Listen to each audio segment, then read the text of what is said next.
마가복음 3장 27절에서 30절 말씀입니다. 사람이 먼저 강한 자를 결박하지 않고는 그 강한 자의 집에 들어가 세간을 강탈하지 못하리니 결박한 후에야 그 집을 강탈하리라. 내가 진실로 너희에게 이르노니 사람의 모든 죄와 모든 모독하는 일을 사하심으로 돼. 누구든지 성령을 모독하는 자는 영원히 사하심을 얻지 못하고 영원한 죄가 되느니라 하시니. 그들이 말하기를 더러운 귀신이 들렸다 하리로라. 아멘. 어제 앞절과 다음 절을 이렇게 설명을 했습니다. 27절과 그 앞뒤를 이렇게 설명을 했습니다. 27절은 사탄을 쫓아낸 예수님의 더 강한 권세, 사탄보다 훨씬 강한 권세를 가진 분이라고 말하고 있고, 26절은 예수님과 사탄이 기본적으로 대적 관계다. 상호 대적 관계고, 그러므로 사탄이 쫓겨나는, 사탄의 하수인인 귀신이 쫓겨나는 것은 대적 관계에 있는 예수님에 의해서 쫓겨나는 거다. 예수님이 쫓아내는 거다. 이게 26절까지 말씀이고, 27절은 그러므로 예수님의 권세가 훨씬 세다. 비교할 수 없이 세다. 그런데 이 일을 보고도, 귀신이 나가는 걸 보고도, 그러면 논리적으로 어떻게 되죠? 귀신이 나간 거는 훨씬 센 예수님이 항상 내쫓는 거죠. 그런데 이걸 보고도 거꾸로 귀신의 힘으로 한다, 이런 식으로 말을 하면 어떻게 된다고요? 처음 들어본 모양인데 이거를 성령 회방죄, 성령 모독죄라 부른다. 이거는 얼마나 무서운 거 아니? 용서를 못 받는다. 이렇게 제가 간단하게 관계와 예수님의 말씀의 추이를 이렇게 정리를 했습니다. 이런 논리로 이렇게 말씀하셨다고. 자, 오늘 27절에는 우리 말에는 번역이 없지만 그러나로 시작합니다. 그러나. 그러니까 서로 대적 관계라는 걸 말씀하십니다. 그러나 예수님이 지금 하신 이 일은 너희들이 말한 것처럼 이제 이 말씀이에요. 처음에 이 사람들이 귀신의 왕을 힘입어 쫓아낸다니까, 그러나 그렇지 않다 이 말입니다. 근데 왜 그러나 그렇지 않은지를 26절까지 설명을 했어요. 우리는 이렇게 대적 관계이니까 이렇게 설명했어요. 그래서 우리 같으면 이제 또 그래서라고 말 수 있겠지만 이렇게 그냥 강조입니다. 그러나 너희가 말한 것과 다르다는 의미에서 그러나 나는 지금 뭐냐면 훨씬 강한 자로서 또 다른 강한 자인 마귀를 쫓아낸 것이다. 이렇게 말씀을 한 겁니다. 자, 우리가 여기서 알 수 있는 것은 예수님이 지금 27절을 하나의 일상생활에서 볼 수 있는 아주 쉬운 비유로서 우리에게 말씀해 주셨는데, 뭐라냐면 강한 사람은 더 강한 사람이 걔를 결박해야, 묶어놔야 걔가 갖고 있던 것을 뺏어올 수 있다. 이렇게 아주 쉬운 이야기를 하심으로써, 그러나 너희들이 말한 것처럼 사단이 그 하수인을 쫓아낸 게 아니고 나는 훨씬 더 강한 자로서 귀신을 쫓아낸 거다. 이렇게 말씀하셨다 했죠. 그러면 이 비유는 뭡니까? 사탄은 아주 강한 자로서 사람의 영혼을 사로잡고 있고 그의 영혼의 모든 것, 그 사람이 가진 모든 것을 빼앗는 존재라는 것을 우리에게 가르쳐 줍니다. 이 비유 안에 그 들어있죠. 사람은 매우 피동적인 존재입니다. 수동적입니다. 하나님과 사탄 사이에서 사람은 뭔가를 주도적으로 하는 인물이 절대 못 됩니다. 이쪽에게 뺏기느냐 저쪽에게 뺏기느냐 둘 중에 하나밖에 안 됩니다. 그러면 사람은 사탄에 대하여 당하는 자이지 사탄을 지배한다거나 싸울 수 있는 힘이 있다고 말씀하지 않습니다. 무조건 인간은 사탄에게 잡히고 뺏기는 자라는 겁니다. 왜? 일단 여기서 영적인 세계의 아주 중요한 사실을 가르쳐 주시죠. 오로지 더 강한 자가 와서 사탄을 쫓아주고 나를 대신 지배해 주길 바랄 뿐입니다. 인간은요. 근데 어떤 사람이 사탄을 쫓아주고 대신 지배해 주길 바라냐면 사탄 같은 존재가 아니라 반대되는 존재가 지배해 주면 혼자 있는 것보다 훨씬 좋겠죠. 니도 지배하지 말고 너도 지배하지 말고 혼자 있으면 좋겠다. 이거는 죄자 끝도 되지 말게 하고 내 끝도 되지 말게 하고 저 아이를 반으로 쪼깁시다. 남는 게 뭐가 있습니까? 인간이 나 혼자 두시오 하면은 반으로 쪼개진 애기하고 똑같이 됩니다. 나를 사랑하고 악에서 보호하고 또 복되게 하고 생명을 주는 자가 와서 다스려주면 우리는 쉽게 깐난애로 생각하세요. 유괴범이 끌고 가느냐 엄마가 안고 있느냐. 엄마가 안고 있으면 어때요? 애는 아무것도 못하고 엄마의 지배하에 있지만 그 지배는 완전하게 보게 되죠. 바로 그런 겁니다. 그렇게 해주는 방법 외에는 끝까지 나를 노리는 사탄에게서 내가 자유로울 수 있는 방법은 없습니다. 얘는 죽을 때까지 노립니다.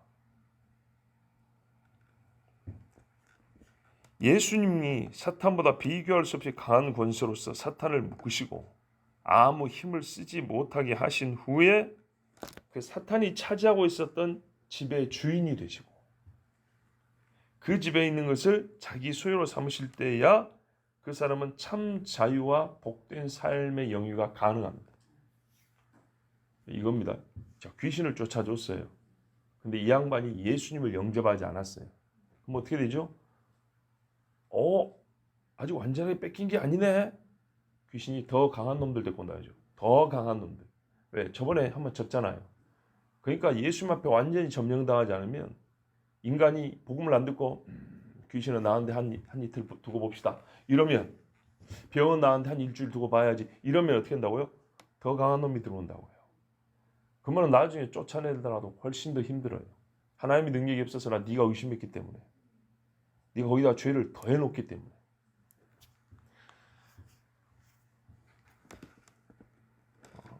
우리 주님이 이렇게 확 그 사람을 잡아주면 생각을 사로잡고 성경도 그런 표현입니다.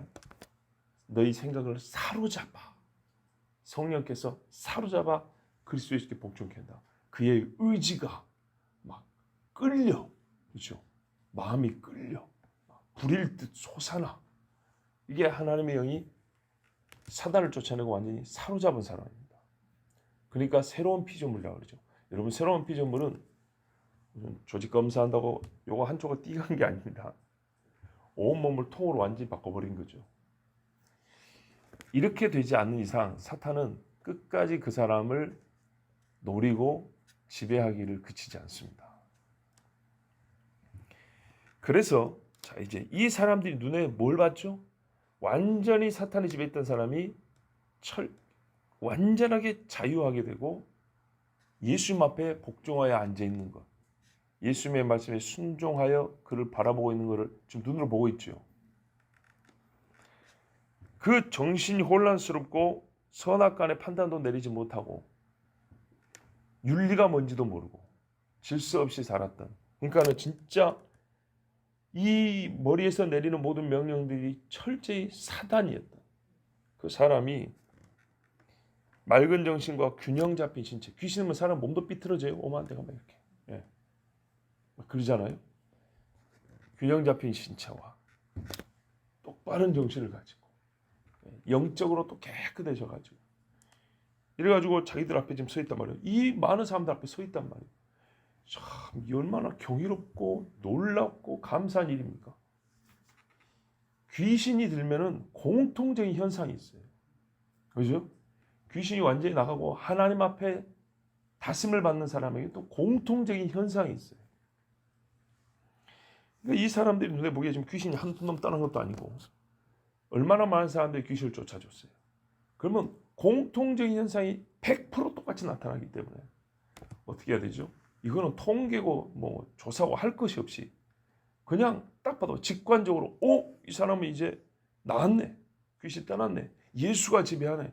이렇게 바로 답이 자동적으로 나오게 돼 있단 말이에요. 근데 그런 사람을 보고 하는 소리가 귀신의 왕이 쫓았다. 이거 장난질이다 이거죠. 귀신 왕이니까 또 귀신 왔다 갔다 할 거 아닙니까? 그렇게 얘기를 한 거예요. 예수님은 그렇지 않다예요. 이런 현상은 이건 쇼가 아니라 완전히 묶어놓지 않고는 그 힘을 100% 제거하지 않고는 불가능하다고요. 암덩어리를 제거해 놓으니까 다시 식욕이 올라온 것이지.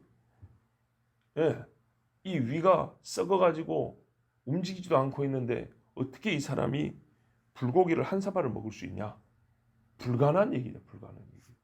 근데 건강하다는 우리보다 훨씬 더 잘 먹고 잘 소화를 시킨단 말이죠. 근데 이게 어떻게 위암 말기 환자냐? 불가능한 얘기죠. 그걸 꼭 찢어봐야 하냐? 그럴 수는 없다 이 말이죠. 근데 이거보다 훨씬 더 확실한 현상, 확실한 변화예요. 자, 제가 이렇게 자꾸 강조하는 이유가 있습니다. 뒤에 이어지는 예수의 말씀이 정말 무섭기 때문입니다. 요만큼의 의심도 허용하지 않고 또 예수님의 하신 말씀을 쓰면은 이만큼의 용서의 가능성도 허락하지 않기 때문에 이 앞까지 이렇게 강조하지 않을 수 없습니다. 앞뒤 균형이 맞아야죠. 예. 이런 일은 어떻게 한다고요? 절대로 28절, 29절 이런 이야기를 하면 안 된다. 28절 보십시오. 이 경이롭고 복된 일에 대하여 사람들이 귀신의 왕을 힘입어서 쫓아냈다 이러니까 예수님 뭐라 하냐면, 자, 여기까지 정리됐다면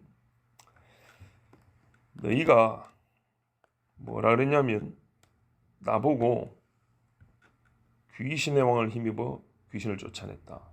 곧 나의 이 신성한 능력을 완전히 신성이 아니라 사탄성의 문제로 일로 바꿔치기를 했다 이 말이죠. 그랬다면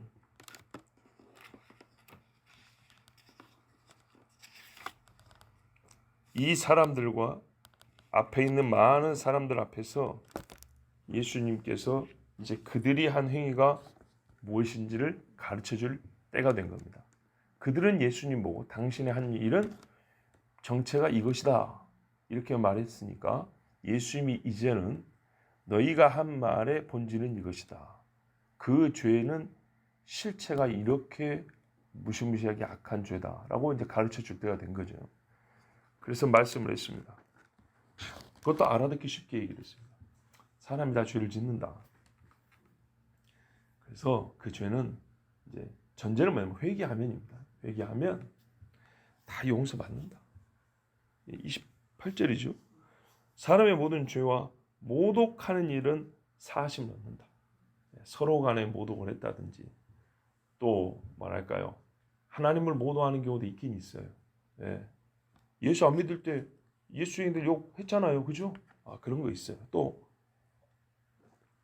교회 다니면서도 가끔 또 의심도 좀 해볼 때가 있었고 뭐 그런 게 있지 않습니까? 그러니까 모든 죄와 우리 입술에 이 악한 말들 용서해 준다. 그런데 성령을 모독하는 자, 번역에 따라 옛날에 회방이라고 돼 있어요. 근데 회방은 좀 약한 거예요. 뭐 일 좀 하려면 앞에서 막아서는 것 같지 않았습니까? 근데 어떻게 막아섰냐면 대적하여 모독함으로 막아선 겁니다. 이 성령을 모독하는 자는 영원히 사하심을 얻지 못한다. 영원한 죄에 처한다. 이렇게 우리 주님이 말씀했어요. 이 말은 무서우라고 하시는 말씀입니다. 무서워하라고. 보십시오. 성령을 거슬러서 이 본문에는요, 원문에는 모독이란 말이 2번 반복되어 있어요. 성령을 모독하여 모독하는 그 죄. 우리는 한 번만 해서 좀 약하게 느껴지는데요. 성령을 그래서 이렇게 번역하면 되겠죠. 대적함으로 모독하는 자는 영원히 사하심을 얻지 못한다. 그럼 뭐가 남냐? 왜 영원히 사하심을 못 받냐? 그 죄가 영원히 남아있기 때문에 그 정죄가 이거는 영원히 가는 죄라고 이미 정죄를 내려버렸다고. 죄를 말 때 이 죄는 영원히 가는 죄야. 용서 못 받는 자고 죄를 그렇게 정해버렸다. 이 죄는 그렇게 정해놔버렸다 하나님이. 그래서 영원히 사심이 없어요. 그렇지 않겠습니까? 하나님이 그렇게 정한 거예요. 이 엄청난 비밀을 예수님이 말씀해 주셨어요. 죄목이 바뀐다거나 중간에 죄의 형량이 감해지는 법 절대 없다. 어렵지 않죠? 어렵지 않습니다. 자, 그러면 이 성령을 모독한다는 게 구체적으로 어떤 행위이냐? 복잡하게 얘기할 필요가 없습니다. 성경이 쉽게 가르쳐 줍니다. 이 사람들처럼 말하면 성령 해방죄 되는 거예요. 그렇죠? 성령 모독죄를 지은 놈들 앞에서 지금 말을 해주는 거니까요. 이렇게 하면 성령 해방죄예요. 30절에 보세요. 정리를 해줍니다. 이는 저희가 말하기를 더러운 귀신이 들렸다 함이로라. 예수님 보고 귀신 들렸다. 그가 더러운 영을 지녔다 함이로라. 자, 예수님이 귀신 들렸다고 하는 것. 그냥 나는 예수 안 믿어. 이게 아니에요. 예수께서 귀신의 영으로 사역한다고 하는 정죄의 주장입니다. 그들이 예수님에게 죄를 뒤집어 쓰였습니다. 보세요. 그 말대로 예수님 돌 맞아 죽어야 돼요. 뭐라고 예수님을 정죄했냐면 너는 귀신의 영이 들어서 사람들을 미혹하는 거짓 선지자 이렇게 정죄를 해버렸다고요. 이거는 고스란히 그 사람들의 정죄가 됩니다. 자기 정죄가 되는 거예요. 그 말 그대로. 실제도 그렇고요. 그러면 주님이 왜 이 무서운 가르침을 지금 주시냐고요? 적기이기 때문에. 딱 타이밍이 맞아요. 아까 말씀드렸죠? 바로 지금 예수님을 대지하는 자들이 성령을 모독하는 죄를 범하고 있기 때문입니다. 근데 지금 또 이 말씀을 해줘야 되는 이유는 많은 사람들이 모여있기 때문입니다. 이 많은 사람들이 요거를 본받으면 어떻게 된다고요? 소문이 나서 야 예수가 그랬다네 이 정도가 아니고요. 지금 가족도 이 소문 듣고 좀 온다 그랬죠. 근데 이게 그냥 소문으로 끝난 게 아니라 사람들 마음에 그렇게 판단이 내려가지고 만일에 예수님 보고 저 귀신 든 자 이렇게 해버리죠. 그럼 똑같은 죄를 짓게 되는 거예요. 지금 막아줘야 되는 거죠. 요한복음 10장 20절에 이 같은 사건을 뭐라고 말하냐면 이 사건의 계기가 된 사건이었죠. 그때 그 중에 많은 사람이 말하되 많은 사람 저가 귀신 들려 미쳤거늘 어찌하여 그 말을 듣느냐. 자, 귀신 들린 거하고 미친 거하고 상관이 있다 그랬죠. 그런데 이게 문제라고요. 바리새인 몇 사람이 이 말을 한 게 아니고 이게 벌써 퍼져가지고 사람들이 많은 사람이 이렇게 똑같은 소리를 하게 됐다는 거예요. 이거는 전염병보다 무섭습니다. 그래가지고 많은 사람이 계속 똑같이 이 소리를 배워가지고 하게 되면 어떻게 된다고요? 이 사람은 자동으로 지옥 가는 거예요. 그래서 예수님이 여기서 막아야 되는 거예요. 산 자와 죽은 자 사이에 서서 딱 여기서 끝. 더 이상 가면 안 돼. 또 한 가지 중요한 질문이 남아 있습니다. 예수님을 회방하는 것인데 왜 성령 회방이라고 그랬죠? 그러면 예수님 회방은 괜찮은가요? 뒤에 거 좀 쉬운 질문이죠. 예수님 회방 괜찮지 않습니다. 지금 이 일도 예수님을 대적하여 한 행동이잖아요. 이거 괜찮지 않아요. 괜찮지 않아요. 왜 예수님을 회방한 것인데 성령 회방이라 하냐? 왜 예수님을 겉보기는 예수님을 모독한 거잖아요. 예수님을 모독한 건데 용서받지 못하는 성령 모독죄가 되느냐? 그는 본질적으로 이게 실제로 성령을 모독하는 것이기 때문입니다. 그러면 여기서 이제 문제가 생기죠. 예수님과 성령님 똑같은 삼일체 하나님인데 같은 하나님인데 이분 모독한 건 괜찮고 저분 모독한 거는 뭐 지옥 가고 이거 왜 이러지? 그런 의문이 생기죠.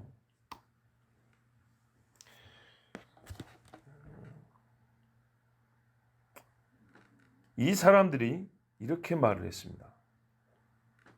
귀신의 왕을 힘입어 귀신을 쫓아낸다. 예수님이 귀신의 왕을 힘입어 귀신을 쫓아낸다. 이렇게 말했습니다. 그렇죠? 더러운 귀신들에서 미쳐가지고 저게 그 힘으로 귀신 쫓아내고 있다고. 그렇지만 지금 예수님은 자기 권세로 명령하셔서 귀신을 쫓아내지만 동시에 하나님께서 예수님이 세례받을 때 성령을 내려주셨습니다. 그리고 인자로서 육신을 입은 하나님의 종 인자로서는 항상 성령을 힘입어 사역하신다 그랬습니다. 광야에 가서 금식하고 시험 받을 때도 성령이 거기다 예수님을 보냈죠. 지금 귀신을 쫓는 일도 성령을 힘입어 하는 일입니다. 맞습니까? 예. 예수님께 성령을 보사 하나님 나라 복음을 전하게 하고 회개하라 병도 고치게 하신 것처럼 귀신을 쫓는 또 성령을 힘입어입니다. 귀신의 왕을 힘입어가 아니라 성령을 힘입어. 자, 이런 상관성에서 예수님을 못 오게 한 것 같지만 성령을 못 오게 한 것은 맞는 겁니다. 근데 이게 겉에 나는 예수님을 못 한 거는 죄가 안 되고 속에 있는 성령을 못 한 거 왜 죄가 되냐? 용서받지 못할 죄가 되냐? 본질적인 질문 궁금한 바로 요거란 말이죠. 일단은 예수님을 못 한 게 성령 못 한 거 동시됐다. 이렇게 정리가 됐고요. 그러면 이 사람들은 성령을 못 한 겁니다. 성령을 못 한 겁니다. 그런데 이토록 큰 죄인 이유가 궁금하죠. 이토록 큰 죄인 이유. 우리는 성경에서 답을 찾으면 예수님이 이 마태복음 12장 28절에서 이렇게 말씀을 했어요. 마가복음에는 없는 말씀인데 마태복음에는 이 말씀이 기록이 되어 있어요. 12장 28절입니다. 그러나 내가 하나님의 성령을 힘입어 귀신을 쫓아내는 것이면 하나님의 나라가 이미 너희에게 임하였느니라. 이 말씀이 있어요. 자, 따라서 귀신의 왕을 힘입어 귀신을 쫓는 쇼를 하는 경우에 이 사람들 앞에는 무엇이 임하겠습니까? 그들이 보고 경험하는 것은 무엇이 되겠습니까? 바로 사탄의 나라요, 사탄의 세계여야 되겠죠. 그들이 뭐랄까요? 사탄의 울타리 안에서 사탄이 버려놓은 사망의 축제 속에서 막 춤을 추고 쇼라고 불타고 있는 그런 게 나타나야 되겠죠. 이것은 한 가지 사실을 부정하는 정도가 아닙니다. 안진뱅이를 일으켰다 할 때 안진뱅이 덜 일어났네 이렇게 일어섰다는 걸 부정하는 정도가 아닙니다. 이거는 총체적으로 하나님과 하나님의 주권을 부인하는 무시무시한 죄입니다. 왜냐하면 하나님의 나라인데 그 나라는 전체를 포괄하는 걸 말이에요. 이거를 통으로 부정하는 거라고. 전체로서 나라를 바꿔치기 한 죄입니다. 하나님의 영으로 귀신이 나가면 여기 귀신의 나라가 떠나고 하나님의 나라가 임한다. 근데 귀신이 귀신을 쫓아내고 잠깐 나간 척했다 들어왔다 했는데 장난치면 이거 뭐라고요? 귀신의 나라가 더 강하게 임한 거라. 나라 대 나라 이야기라고요. 그러므로 하나님은 정하셨어요. 이 죄를 지은 자들에는 죄 사함의 기회를 주지 않기로. 자, 우리가 하나님이 아니기 때문에 우리는 하나님의 정하심을 이해하는 것, 받아들이는 것밖에 없습니다. 일단 하나님이 정하신 이 죄에 대해서는 받아들입니다. 다만 우리는 알고 싶을 뿐입니다. 그 죄가 어떤 성질의 죄인지. 그리고 말씀을 통해 봤더니 이거는 나라를 바꿔치기 한 죄다. 나라를 바꿔치기 한 죄에 대하여는 하나님이 용서하지 않기로 정하셨다. 여기까지 우리가 이해하고 믿으면 되는 겁니다. 이 이상 왜 나라를 바꿔치기 한 죄는 용서를 안 해줘요? 요거는 우리의 질문 영역이 아닙니다. 왜 예수님을 십자가에 못 박는 방식밖에 우리를 구원할 방법을 안 정하셨어요? 요거는 우리의 질문할 영역이 아닙니다. 엊그저께도 궁금하셨죠? 왜 가룟 유다를 예수님이 제자 삼으셨을까? 이거는요 원리상 이런 질문과 똑같습니다. 죄 지을 것 알면서 왜 인간을 창조하셨습니까? 그죠? 스케일만 다르지 원리상 똑같은 질문이에요. 이거는 모든 인간이 죄인이 죄를 지을 때 근본적인 원인을 하나님께 돌리고자 할 때 하는 그런 류의 질문이에요. 그래서 이거는 우리의 질문 영역이 아닙니다. 그래서 이런 사람들에게는 우리 하나님이 용서의 기회를 주지 않습니다. 용서도 안 해줍니다. 그래서 이제 뒤에 가면 23장에 가면 화 있을진저 8번이 반복돼서 이 사람들에 대한 정죄를 이 땅에서 내려버립니다. 여러분 조심하십시오. 저희 아버지도 저보고 항상 조심하라 그랬습니다. 말 조심해라 그랬습니다.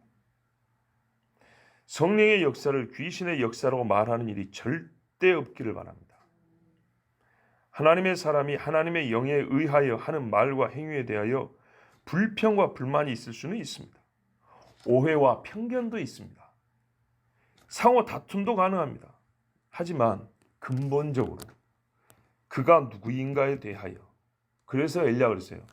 여호와가 하나님이신 것과 내가 하나님의 종이 맞다면 하늘에서 불이 내리리라. 이 사람들은 그 자리에서 지옥 떨어지죠. 고라도 이게 똑같은 성질의 이야기입니다. 고라가 땅속으로 들어간 거하고 엘리야 잡겠다고 온 사람들하고 똑같은 사람들입니다. 그러니까 같은 위에 그 즉시로 그렇게 형벌이 떨어진 겁니다. 누구를 힘입어 역사하는가에 대하여 귀신의 왕 사탄의 힘을 얻어 행하는 것이다. 이렇게 하는 말은 바라기는 절대 없기를 바라고요. 그러나 우리 눈앞에 실제로 그런 인간이 또 있을 수 있습니다. 그럴 때는 잘 분별하고 해주셔야 됩니다. 왜냐하면 함께 있는 영혼들을 살리기 위해서 때로는 저거는 귀신의 일이라고 말해 줘야 될 때 있거든요. 그러니까는 이걸 안 할 수는 없고 잘못하면 큰일 나겠죠. 근데 하나님은 그걸 아시죠. 우리가 정말 몰라서 하는 것과 악의적인 고의를 갖고 하는 것은 완전히 달라요. 하나님 아세요. 그런 경우는 하나님의 선하신 판단을 정말 신뢰하고 정말 하나님 나 자신의 이익, 이 사람들은 자기 이익이에요. 나의 이익을 위해서가 아니라 우리 모든 영혼들을 위해서 하나님, 제가 하는 성경 지식으로는 제가 가지고 있는 신앙 양심 볼 때는 저거는 귀신이 하는 건데 이걸 그대로 두면 이 사람들 다 지옥 갈 것 같고, 그래서 내가 말을 해줄 수밖에 없습니다. 이런 면은 나는 하나님이 우리를 정말 긍휼히 보신다고 봅니다. 만약에 우리가 잘못할 것 같으면 그렇게 기도하고 어떻게 해야 됩니까 할 때는 하나님이 답을 주신다고 봅니다.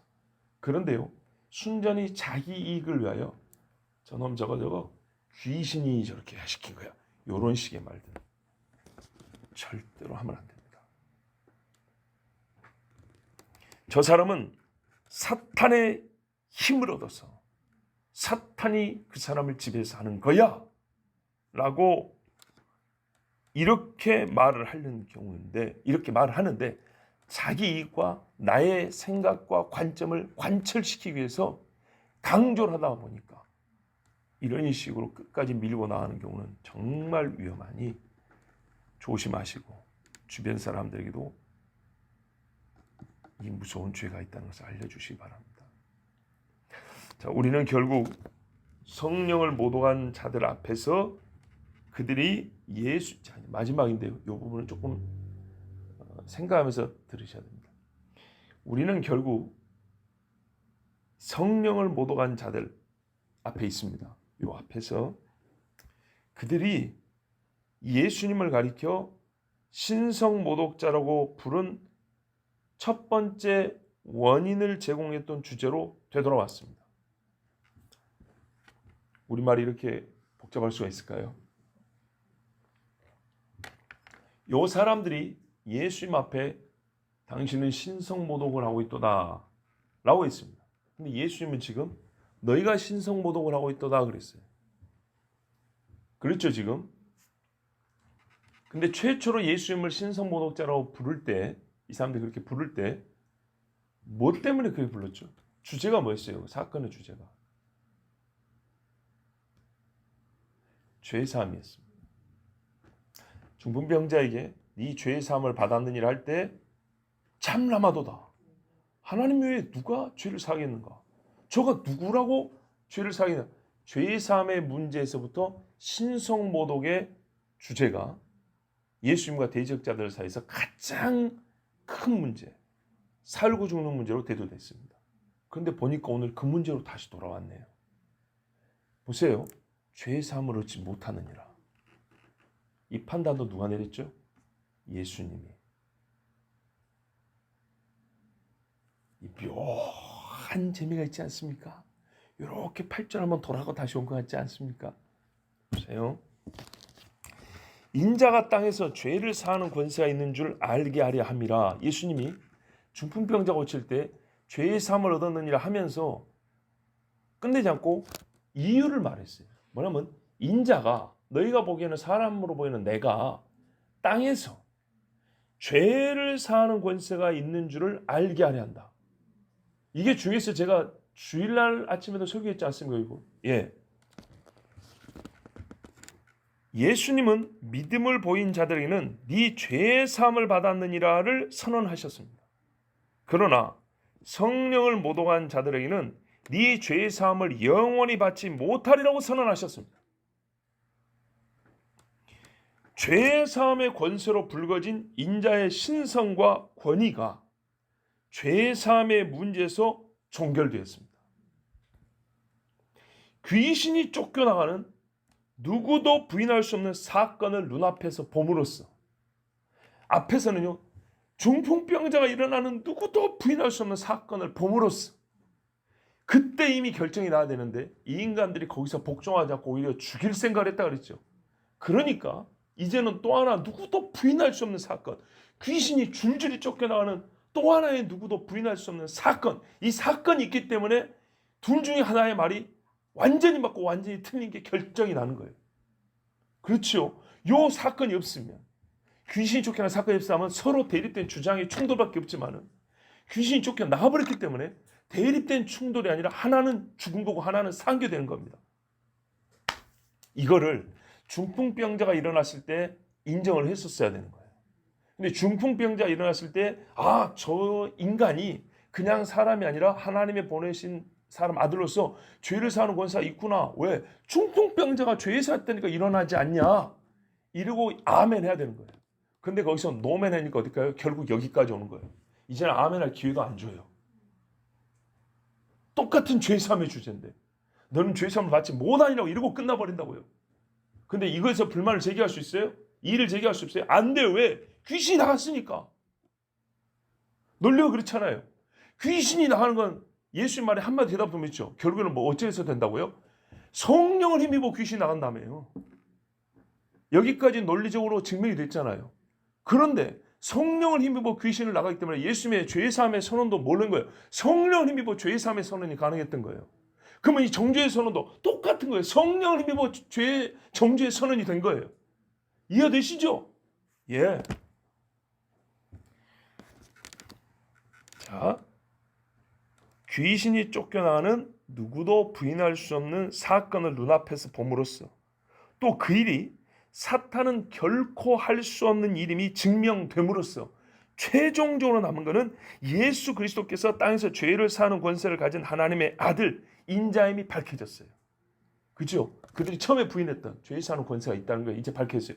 동시에 성령으로 힘입어서 귀신을 쫓아내셨으니 성령 모독죄를 선언하시는 예수님의 권위도 인정해야 되는 겁니다. 당연한 겁니다. 부인할 수가 없습니다. 왜 그러냐? 네 죄사함을 받았다와 너는 죄사함을 얻지 못한다는 이야기는 동급의 선언이기 때문입니다. 방향만 반대입니다. 그죠? 방향만 반대지 동급의 선포입니다. 죄사함을 받았다고 하는 분이 죄사함을 못 받았다고 말할 수 있는 겁니다. 맞습니까? 죄사함을 받았다는 하나님이 하고 죄사함을 못 받았다는 천사가 하는 게 아닙니다. 하나님이 두 가지 다 하십니다. 한쪽을 하시면 나머지 한쪽도 같은 분이 하는 겁니다. 예수님이 처음부터 하시고자 하셨던 그 말씀, 죄에 관계하여서는 사하시고 판단하시고 이 모든 일은 예수님이 하신 거예요. 아버지께서 아들에게 심판하는 권세를 주셨나니 이게 이래서 최종적으로 종결이 나버렸어요. 이제 더 이상의 논란은 불필요합니다. 믿느냐 안 믿느냐만 남은 겁니다. 2000년 전에 끝난 게임이라고요. 사람을 어떤 논리와 어떤 근거와 주장으로도 이 일을, 이 예수님의 이 말씀을 뒤집을 수 없어요. 왜요? 자기들이 인정을 했잖아요. 그래서 여기서 우리는 하나님의 지혜에 감탄하지 않을 수가 없습니다. 하나님은 창세기 때도 요셉의 집에서 악을 선으로 바꾸셨다 그랬습니다. 하나님은 악인의 악을 선으로 바꾸사 우리 주님을 메시아로 드러내 주셨습니다. 그렇지요. 이 사람들은 예수님을 딱 잡으려고 한 말인데 그걸로 예수님이 누군지를 확실하게 들어주셨어요. 죄의 문제에 있어서는 내 아들이 심판자다. 네. 이거를 명확하고 더 이상의 재론의 여지가 없도록 끝내주셨어요. 그래서 하나님 아버지의 이 놀라운 지혜와 선하심에 우리가 찬송과 영광과 감사를 돌림이 마땅합니다. 기도하겠습니다.